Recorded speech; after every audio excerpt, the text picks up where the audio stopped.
Paruwasi Gahunga iri mu majyaruguru ya Diyosezi ya Ruhengeri. Muri 2013 yari ifite abakristo 13,315 ku baturage 30,019 bangana na 44%. Abapadiri bo mu muryango w'abakarume nibo bahakorera ubutumwa.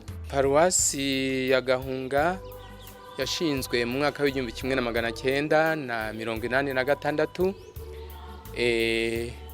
kandi ubwo iza ikomotse kuri Paruwasi ya Kinoni hitiragizwa Yezu Nyirimpuhwe. N'abapadiri nyine ba missionnaire b'abakarume baturuka muri Polonye bose nibo bayitangije, nibo bari bahari.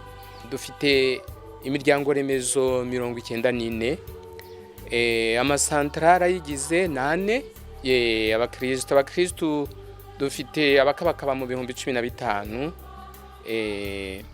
ariko ibigaragara nuko bagenda biyongera buri mwaka. Kimwe mu bintu bizwi muri Paruwasi ya Gahunga ni uyu musaraba ushinze hano imbere y'amashuri hafi ya kiliziya ya Paruwasi kuva mu 1925, nk'uko twabibwiwe na Munyawera Justin wivugira ko ari umwuzukuru wa Rukara Rwa Bishingwe mu muryango, ngo bawuhashyize igihe bazana hano ikibeho cyo kwigisha ijambo ry'Imana mu 1925. ngo umusaraba wa mbere wari igiti mu 1986 wari umaze gusaza, usimbuzwa n'uyu w'icyuma mu 1986 ubwo hashingwaga Paruwasi ya Gahunga. Ufitanye isano n'itangira ry'iyogezabutumwa muri iyi paruwasi. Icyo bawushiriyeho rero ni umupadiri yitwaga Padiri Loupias, wari Padiri Mukuru wa Paruwasi ya Rwaza, yaje hano mu Gahunga aje gukiranura abaturage n'umutware wahatwaraga. Ubwo baza kumugira urugomo, hanyuma baraharwanira baramwica. Uriya musaraba rero bakaba barawushiriyeho amaraso ye yahamenekeye.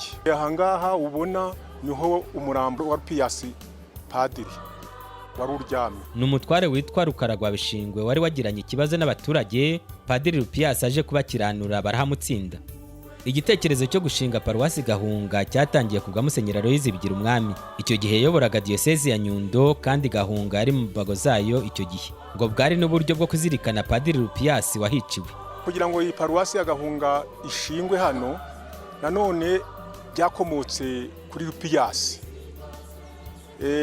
Musenyeri Aloyizi bigira umwami yaje hano ari ku ishuri rya Santare ya Gahunga, baje gukora yubire y'umukateshiste witwaga Mikaire Ndimubanzi, yubire y'imyaka 25.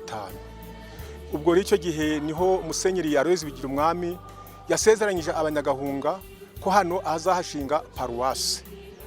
Aragenda hari mu mwaka w'1953.